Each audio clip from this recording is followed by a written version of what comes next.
ആലപ്പുഴയിൽ ഗൺമാന്മാർ നടത്തിയ രക്ഷാപ്രവർത്തനവുമായി ബന്ധപ്പെട്ട് സ്പെഷ്യൽ ഇൻവെസ്റ്റിഗേഷൻ ടീമിന് മുന്നിൽ അതിൽ പ്രതികളായ ഉദ്യോഗസ്ഥർ ഗൺമാന്മാർ പൊട്ടിക്കരഞ്ഞു എന്നുള്ള ചില വാർത്തകൾ വരുന്നു. ഇവർ വിതുമ്പി പൊട്ടിക്കരയുകയായിരുന്നു. ശ്രീകാന്ത്, ഗിരീഷ് എന്നീ ഉദ്യോഗസ്ഥരാണ് പൊട്ടിക്കരഞ്ഞത്. തങ്ങൾ ഇതിൽ പെട്ടുപോവുകയായിരുന്നു. തങ്ങളോട് പലരും പറഞ്ഞിട്ടാണ് തങ്ങൾ ഇത് ചെയ്തത്. മുതിർന്ന ഉദ്യോഗസ്ഥരുടെ വാക്കുകൾ അനുസരിക്കുക മാത്രമാണ് തങ്ങൾ ചെയ്തത്. അതുപോലെ തന്നെ MR അജിത് കുമാർ ഇതിൽ വ്യാപകമായി ഉൾപ്പെട്ടിട്ടുണ്ട്. കൃത്യമായി അദ്ദേഹത്തിൻ്റെ നിർദ്ദേശപ്രകാരമാണ് കാര്യങ്ങളൊക്കെ മുമ്പോട്ട് പോയത്. മുഖ്യമന്ത്രിയുടെ നവകേരള സദസ്സുമായി ബന്ധപ്പെട്ട് എല്ലാ നീക്കങ്ങളും MR അജിത് കുമാർ എന്ന ഉദ്യോഗസ്ഥൻ്റെ നേതൃത്വത്തിൽ അദ്ദേഹം പറയുന്നത് കേട്ടായിരുന്നു. മേലുദ്യോഗസ്ഥൻ പറയുന്നത് തങ്ങൾക്ക് അനുസരിക്കില്ലാതെ മറ്റ് മാർഗമില്ലായിരുന്നു. അതുകൊണ്ടാണ് ഇത്തരത്തിൽ അതിക്രൂരമായി ഈ കോൺഗ്രസ് പ്രവർത്തകരുടെ അടക്കം പെരുമാറിയത് എന്നുള്ള വാദമാണ്, അല്ലെങ്കിൽ എന്നുള്ള ഒരു മൊഴിയാണ് SITക്ക് മുന്നിൽ ഈ ഉദ്യോഗസ്ഥർ ഗിരീഷും ശ്രീകാന്തും ഒക്കെ തന്നെ വച്ചിരിക്കുന്നത്. മാത്രമല്ല, പേരൂർക്കടയിലെ ഓഫീസിൽ ആലപ്പുഴയിലെ ഇതിൻ്റെ ഈ അന്വേഷണത്തിൻ്റെ ചുമതലയുള്ള DYSPയെ വിളിച്ചു വരുത്തുകയും കേസ് ഡയറിയിൽ വ്യാപകമായ തിരുത്തലുകൾ നടത്താൻ ആവശ്യപ്പെടുകയും ഒക്കെ MR അജിത് കുമാർ ചെയ്തതായുള്ള സൂചനകളും ഈ ഉദ്യോഗസ്ഥർ നൽകിയതായി വാർത്തകൾ ഉണ്ട്. അതായത് ഈ ഗൺമാന്മാർ ഇടപെട്ട വിഷയം, ഇതിൽ എല്ലാ പ്ലാനുകളും നടത്തിയത് ഈ വ്യക്തിയാണ്, ഈ MR അജിത് കുമാറാണ്. MR അജിത് കുമാറും P ശശി എന്ന വ്യക്തിയും ഇവർ രണ്ടുപേരുമായിരുന്നു മുഖ്യമന്ത്രിയുടെ ഓഫീസിലെ കാര്യങ്ങളൊക്കെ തന്നെ നിയന്ത്രിച്ചിരുന്നത്.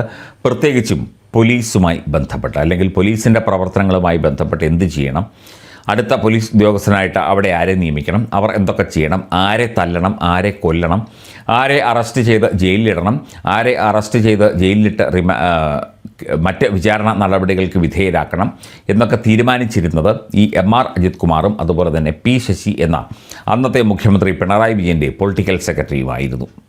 അത് വ്യക്തമായി തന്നെ നമുക്കറിയാവുന്ന കാര്യമാണ്. കേരളത്തിലെ പല മാധ്യമപ്രവർത്തകരെയും കൊടുക്കാൻ, അവരെ അറസ്റ്റ് ചെയ്യാൻ, നല്ല വാർത്തകൾ, കൃത്യമായ വാർത്തകൾ നൽകുന്നതിൽ നിന്ന് പിന്തിരിപ്പിക്കാൻ, അവരെ ഭീഷണിപ്പെടുത്താൻ ഒക്കെ തന്നെ ഈ P ശശിയുടെ നേതൃത്വത്തിലുള്ള ഒരു ഗൂഢസംഘം അന്നത്തെ മുഖ്യമന്ത്രി, ഇന്നത്തെ പ്രതിപക്ഷ നേതാവ് പിണറായി വിജയൻ്റെ ഓഫീസിൽ ഉണ്ടായിരുന്നു. കേരളത്തിലെ പല സാധാരണ പോലീസ് ഉദ്യോഗസ്ഥരും അതിൽ പെട്ടുപോവുകയായിരുന്നു, അല്ലെങ്കിൽ അവർ നിർബന്ധിതരാവുകയായിരുന്നു. P ശശി പറയുന്നു, MR അജിത് കുമാർ അനുസരിക്കുന്നു. MR അജിത് കുമാർ പറയുന്നു, പോലീസുകാർ അനുസരിക്കുന്നു.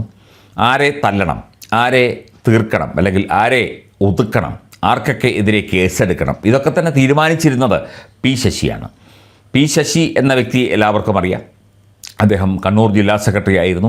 അദ്ദേഹത്തിനെതിരെ പോക്സോ അടക്കമുള്ള സ്ത്രീ പീഡന ആരോപണങ്ങൾ ധാരാളമായി ഉണ്ടായി. പക്ഷേ അദ്ദേഹത്തെ CPM സംരക്ഷിക്കുകയും പിണറായി വിജയന് വേണ്ടി ഒരു കുഴലൂത്തുകാരനായി മുഖ്യമന്ത്രി ആയിരുന്ന പിണറായി വിജയൻ്റെ ഓഫീസിലേക്ക് P ശശിയെ കൊണ്ടുചെന്ന് പ്രതിഷ്ഠിക്കുകയുമായിരുന്നു.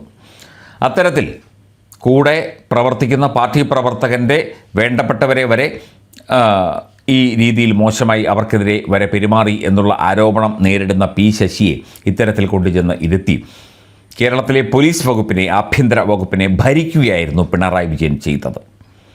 അപ്പോൾ പിന്നെ ഗൺമാന്മാർ ഒക്കെ തന്നെ ഇത്തരത്തിൽ ആരെങ്കിലും തല്ലുകയോ കൊല്ലുകയോ ഒക്കെ ചെയ്താലും ആർക്കുമൊന്നും പറയാൻ പറ്റില്ല. ഈ പാവം പിടിച്ച ഉദ്യോഗസ്ഥരോട് നമുക്ക് സഹതാപമുണ്ട്. കാരണം അവർ ആരെങ്കിലുമൊക്കെ പറയുന്നത് അനുസരിക്കുന്നു, അനുസരിച്ചില്ലെങ്കിൽ അവർക്ക് പ്രശ്നമാണ്. അതുകൊണ്ട് MR അജിത് കുമാറും P ശശിയും ചേർന്ന് കളിച്ച ഇത്തരത്തിലുള്ള തല്ലിക്കൊല്ല്, അല്ലെങ്കിൽ ഇത്തരത്തിൽ ആക്രമണ നാടകത്തിലെ വെറും കുഴലുത്തുകാർ, അല്ലെങ്കിൽ വെറും അനുസരണയുള്ള കുഞ്ഞാടുകൾ മാത്രമായിരുന്നു ഈ ഉദ്യോഗസ്ഥരൊക്കെ. പക്ഷേ അവർ ഹൃദയം പൊട്ടി കരയുകയാണ്. SITക്ക് മുന്നിൽ എല്ലാം തുറന്നു പറയുകയാണ്. MR അജിത് കുമാർ എന്ന് പറയുന്ന വ്യക്തി, അദ്ദേഹം ഇന്ത്യൻ പോലീസ് സർവീസിലെ ഒരു ഉദ്യോഗസ്ഥനാണ്. പോലീസ് എന്ന് പറഞ്ഞാൽ to protect and to serve എന്നാണ് ഇവരുടെയൊക്കെ മുദ്രാവാക്യം. പക്ഷേ പിണറായി വിജയൻ്റെ ഒരു അസോസിയേറ്റായി നിന്നുകൊണ്ട്, അല്ലെങ്കിൽ പിണറായി വിജയൻ്റെ ഒരു ഗുണ്ടയായി നിന്നുകൊണ്ട്, അല്ലെങ്കിൽ അത്തരത്തിൽ ഒരു ആക്രമണകാരിയായി നിന്നുകൊണ്ട് പ്രവർത്തിച്ച ഒരു വ്യക്തിയാണ് MR അജിത് കുമാർ എന്ന ആരോപണം ഇപ്പോൾ അതിശക്തമായി വന്നുകൊണ്ടിരിക്കുന്നു. അദ്ദേഹത്തിനെതിരെ ശക്തമായ അന്വേഷണം നടക്കും എന്ന് തന്നെയാണ്, ഈ വിഷയത്തിലടക്കം നടക്കും എന്ന് തന്നെയാണ് നമ്മളൊക്കെ കരുതുന്നത്. ആഭ്യന്തരമന്ത്രി രമേശ് ചെന്നിത്തല ഈ വിഷയത്തിൽ നേരിട്ട് ഇടപെട്ടിട്ടുണ്ട്. സംസ്ഥാന ആഭ്യന്തര വകുപ്പും അതുപോലെ തന്നെ കേന്ദ്ര ആഭ്യന്തര വകുപ്പുമൊക്കെ ഈ വിഷയത്തിൽ ഇടപെടണം എന്നുള്ള ശക്തമായ ആവശ്യം കേരളത്തിൻ്റെ പൊതുസമൂഹം ഉന്നയിക്കുന്നുണ്ട്.